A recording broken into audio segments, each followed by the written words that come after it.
بسم اللہ الرحمن الرحیم ایاک نعبد و ایاک نستعین۔ اب ڈاکٹر الیاس، مجھے آپ نے یہ مسجد میں تالیاں تو آپ بجا نہیں سکتے، لیکن مجھے یہی نہیں پتہ چلے گا کہ آپ کو میری باتیں پسند آئی ہیں نہیں آئیں۔ اچھا، ڈاکٹر امجد کہہ رہے ہیں ہاتھ آپ کھڑا کریں گے۔ اچھا، میں سب سے پہلے آپ سب کو جو پیغام دینا چاہتا ہوں وہ یہ کہ یہ پاکستان ایک بڑی خواب کا نام تھا۔ ہم نے ایک مثالی اسلامی فلاحی ریاست بننا تھا، اور جو فلاحی ریاست کس کے طرز پہ بننا تھا؟ جو سب سے پہلے ہمارے نبی صلی اللہ علیہ وسلم نے مدینہ میں ایک ریاست قائم کی تھی، ان اصولوں پہ ہم نے پاکستان کو کھڑا کرنا تھا۔ مجھے افسوس سے کہنا پڑتا ہے کہ وہ جو ہمارا قبلہ ہونا چاہیے تھا 1947 میں، ہم اس راستے پہ نہیں چلے۔ اور میرا یہ ایمان ہے کہ اگر آج پاکستان کو وہ عزت نہیں ملی دنیا میں، اگر پاکستان کا وہ مقام دنیا میں نہیں ہوا جو ہونا چاہیے تھا، اس کی وجہ یہ تھی کہ جس نظریے کے تحت پاکستان بنا تھا اس نظریے پہ ہم نہیں چلے۔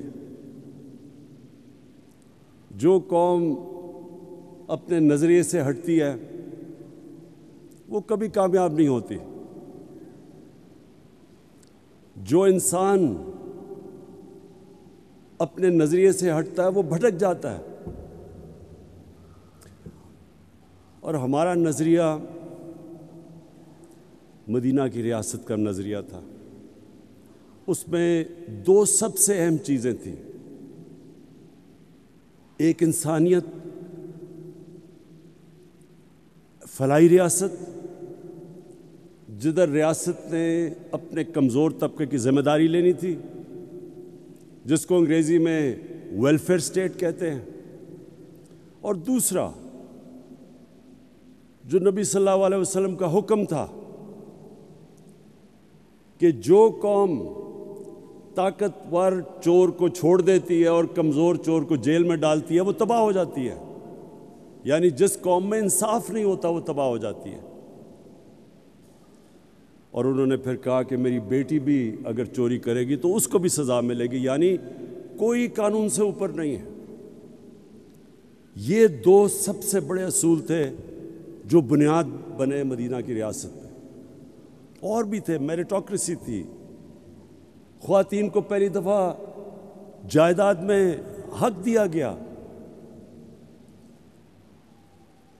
غلاموں کو انسانوں کی طرح حکم دیا رکھنے کا، کوئی کسی کے اندر، سب انسان حضرت آدم کی اولاد بتایا گیا کہ کوئی بھی رنگ ہو آپ کا، اس پہ کوئی انسانوں کے اندر فرق نہیں ہے۔ اور پھر رحمت للعالمین نے انسانوں کو اکٹھا کیا، انسانیت کا پیغام دیا کہ سب انسانوں کو تقسیم نہیں کیا، اور وہ ریاست اس کے اوپر کئی صدیوں تک مسلمانوں نے دنیا کی امامت کی۔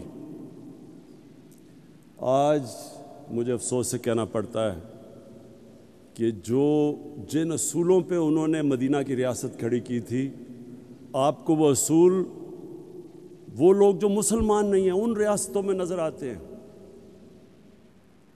میں ساری دنیا گیا ہوں، میں آپ کو یقین دلاتا ہوں کہ سوئٹزرلینڈ، نیوزی لینڈ، اسکینڈینیویا، ان ملکوں میں آپ چلے جائیں آپ کو زیادہ اسلام نظر آئے گا، وہ قریب ہیں ان کے مدینہ کی ریاست کے اصولوں پہ۔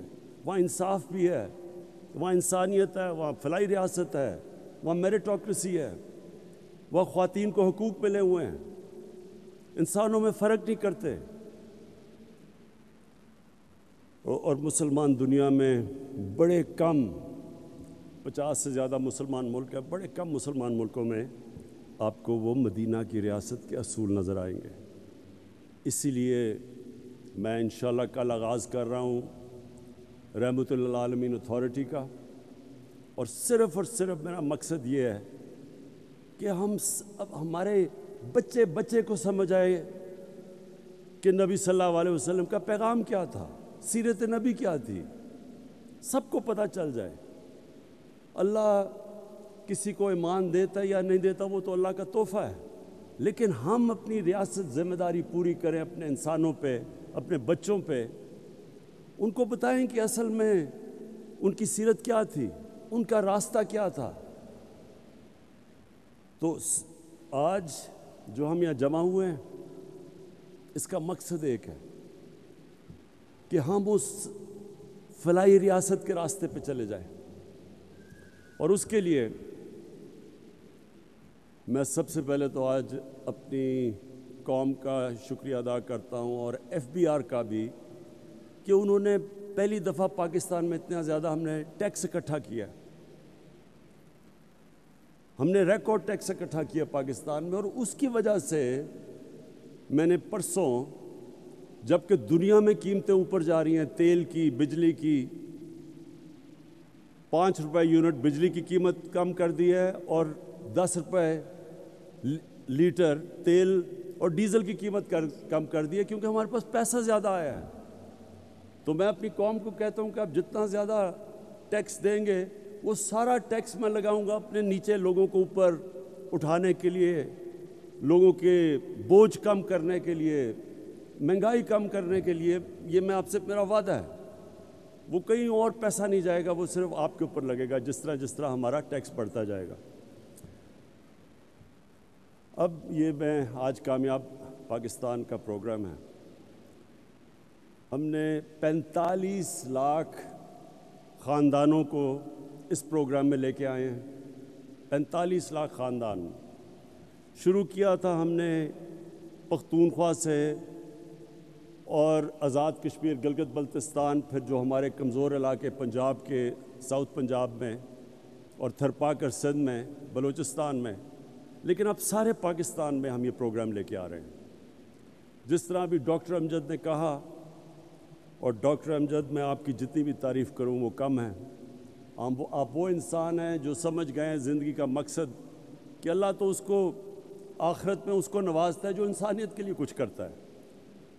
تو آپ نے جو بھی بتایا کہ اس کا مقصد کیا ہے، ہمارے جو 45 لاکھ خاندان ہیں جو سب سے نیچے ہیں، ایک گھر میں اگر شہر میں ہے تو 5 لاکھ روپیہ سود کے بغیر قرضہ اپنا کاروبار شروع کرنے کے لیے، اگر دیہات میں ہے تو 3.5 لاکھ سود کے بغیر قرضہ کسان اپنی زمین پہ لگائے، اور 20 لاکھ سود کے بغیر قرضہ اپنا گھر بنانے کے لیے۔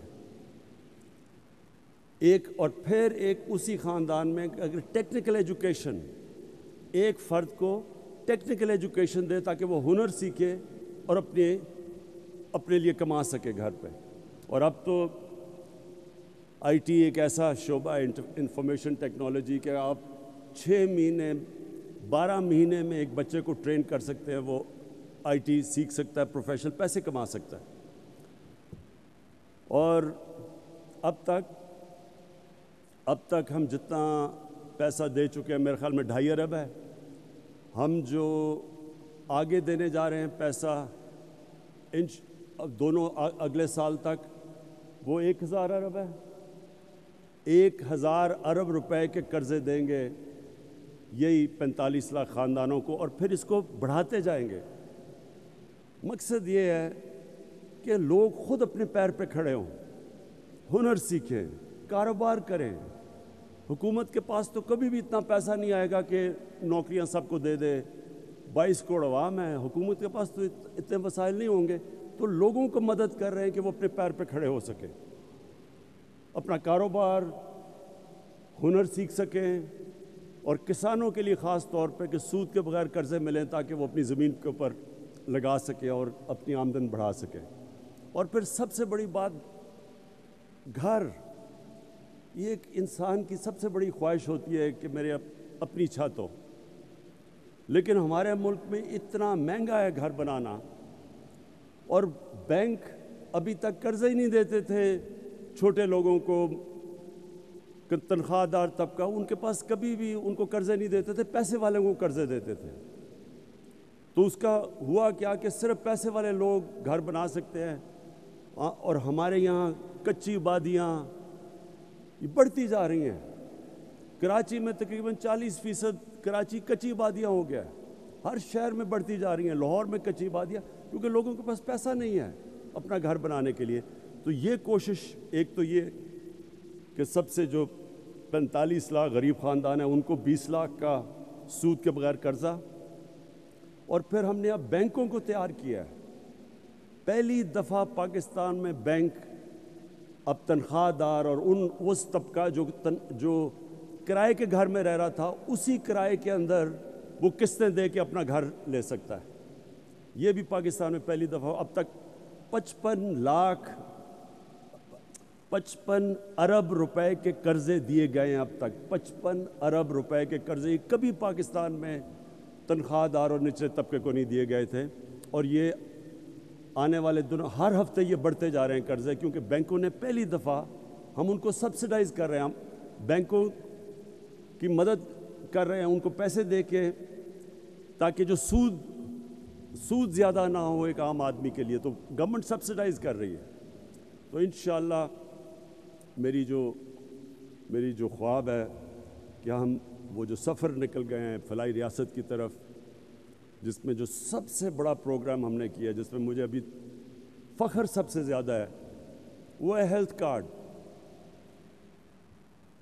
اس مہینے کے اینڈ تک سارے پنجاب کے خاندان کے پاس ہیلتھ کارڈ آ جائے گا۔ یہ پھر سے سن لیں، ہیلتھ کارڈ کیا ہے؟ 10 لاکھ روپے کی ہیلتھ انشورنس ہر پنجاب، پختونخوا، آزاد کشمیر، گلگت بلتستان، بلوچستان، ہر خاندان کے پاس 10 لاکھ روپے کا ہیلتھ انشورنس ہوگی۔ یہ نہیں گورنمنٹ ہاسپٹل، کسی بھی اچھے سے اچھے ہسپتال میں جا کے وہ 10 لاکھ روپے تک اپنا علاج کروا سکیں گے۔ اب تک عام لوگ صرف گورنمنٹ کے ہسپتالوں میں جا کے اپنا علاج کرواتے تھے، اور گورنمنٹ کے ہسپتال اگر آپ باہر چلے جائیں بڑے شہروں سے، تو وہاں بڑا مشکل، کئی دفعہ ڈاکٹر نہیں ہوتے، نرسیں نہیں ہوتی، ایکوپمنٹ نہیں ہوتی، تو وہ بیچارے رلتے شہروں میں آتے ہیں، شہروں میں ہسپتال بھرے ہوئے ہوتے ہیں، 2-2 3-3 لوگ بستر پہ ہوتے ہیں۔ تو یہ جو ہیلتھ کارڈ سے اب کیا ہوگا؟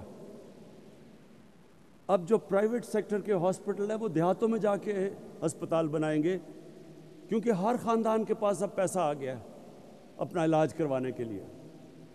اور اس سے انشاءاللہ جو میری ایک ہمیشہ میں سمجھتا تھا کہ سب سے برا اور مشکل وقت ایک خاندان پہ تب آتا ہے جب ایک گھر میں بیماری ہو، ماں باپ بیمار ہوں، بچے بیمار ہوں، اور ان کے پاس پیسہ نہ ہو علاج کروانے کا۔ اس سے زیادہ ایک گھر میں بے بسی کا عالم نہیں ہوتا۔ تو یہ مجھے جو سب سے بڑی خوشی، اگر مجھے پوچھیں کہ 3.5 سال میں آپ کو کس چیز میں سب سے زیادہ خوشی ملی ہے، وہ اس میں ملی ہے کہ انشاءاللہ اس مہینے کے اینڈ تک سارے پاکستان کے خاندانوں کے پاس 10 لاکھ روپے کا ہیلتھ انشورنس آ جائے گی، کسی بھی ہسپتال میں جا کے اپنا علاج کروا سکتے ہیں۔ میں آخر میں سارے جتنے بھی لوگوں نے مل کے یہ کامیاب پاکستان میں، جتنے بھی اداروں نے، اخوت، NRSP، سب نے جنہوں نے مل کے یہاں تک یہ ممکن کیا ہے، میں آپ سب کو خراج تحسین پیش کرتا ہوں۔ اور یہ جو ہم نے شروع کیا ہے، یہ راستہ، یہ وہ خواب ہے جو علامہ اقبال نے سوچا تھا جب انہوں نے پاکستان کا تصور کیا تھا۔ یہ اس راستے پہ انشاءاللہ ہم نکل گئے ہیں جو میں سمجھتا ہوں کہ پاکستان کی عظمت کا راستہ ہے۔ پاکستان پائندہ باد۔